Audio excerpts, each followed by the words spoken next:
Kazi kweli kweli. Anyways, surprise! Hawa ndio kuku wazazi wa vifaranga wale ambao huwa tunawauza, ambao wanaitwa kienyeji wa mwendokasi F1.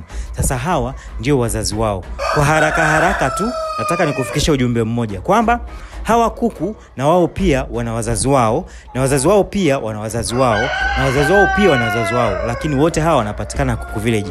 Sasa leo nataka nitoe offer mteja mmoja watakao wae, kwa wateja wasiopungua 5. Nataka niwapatie jogoo mmoja. Sitakupatia jogoo zaidi ya mmoja. Naomba unielewe hilo.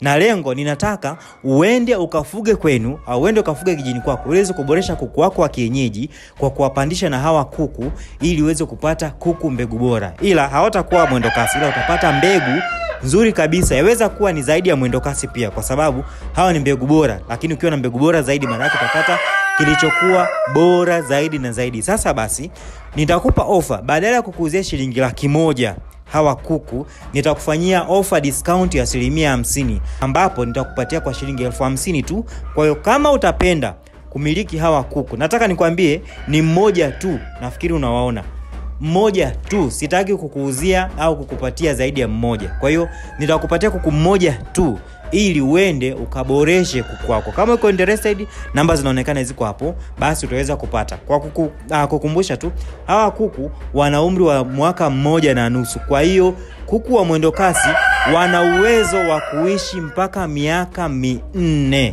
Kwa hiyo hebu angalia, piga hapo hesabu kwamba mwezi mmoja, mwaka 1.5, alafu imebaki ni miaka mingapi ili kuweza kufikisha miaka 4. Na hawa kuku huwezi ukawapata sehemu nyingine yoyote ile isipokuwa Kuku Village.